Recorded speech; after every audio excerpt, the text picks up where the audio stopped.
পাই আমি যদি ফুটপাতে গাড়ি চালাই তাহলে কি আমার মামলা দিবে? আচ্ছা এখানে 2টা করে গাড়ি যেতেছে, পাশের লেনটা একটু দেখাই। এই পাশে ময়লা উঠাইতেছে নামাইতেছে, রাস্তার 3 ভাগের 1 ভাগ দখল, 2 ভাগে গাড়ি চলতেছে। এই পাশটায় কি হয়েছে, এই পাশটায় কি হয়েছে একটু দেখাই। আপনি একবার চিন্তা করেন, রাজধানীর মতো একটা শহরে এত জ্যাম, রানিং একটা রাস্তাকে তারা 3 ভাগের 2 ভাগ দখল কইরা বাজার বানায় ফেলছে, বাজার বানায় ফেলছে। এখন আমি যদি রাস্তা না পাই, আমি যদি ফুটপাতে গাড়ি চালাই তাহলে কি আমার মামলা দিবে?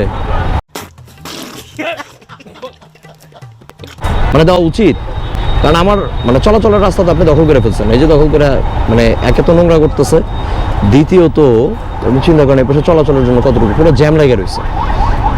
এখন সকালবেলা যদি কারো অফিস থাকে, ওই বেচারা তো আসলে টাইমলি যাওয়াটা অনেক টাফ, স্বাভাবিক।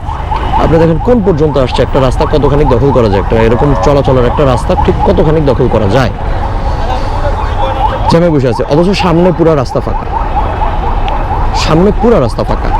আপনি এখানে পাশাপাশি 2টা বাস চলাচলের মতো জায়গা দিয়ে মানে কোনো রকম মানে আপনারা একটু চালাইতে পারবেন, এরকম গাড়ি চালাইতে পারবেন, এরকম একটু রাস্তা দিছে।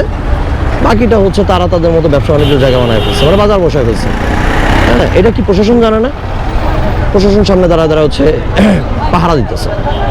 দেখছেন রাস্তার মধ্যে মুরগি বেচতেছে, মাছ বেচতেছে, রাস্তার মধ্যে ব্যবসা এত জমজমাট, আল্লাহ, এটা আপনি না বসলে বুঝবেন না।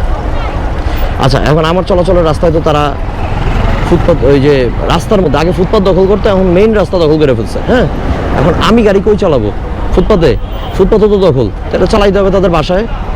হ্যাঁ, নাহলে এর উপরে দিয়ে ফ্লাইওভার করে দিতে হবে, তার উপরে চালাবো। আপনি একবার চিন্তা করেন কি অবস্থা, কি মানে জঘন্য একটা অবস্থা। রাস্তার স্পষ্ট দেখা যাচ্ছে রাস্তার অর্ধেকেরও বেশি দখল করে ফেলছে এই মাছের বাজার। এবং এটা সকালবেলা যখন হচ্ছে খুব ব্যস্ত সময় পার করে, মানুষ অফিস যায়, সেই সময়টা। এখন মানুষ এতটাই ছাগল হয়ে গেছে যে এটা নিয়ে কেউ কোনো কথা বলে না।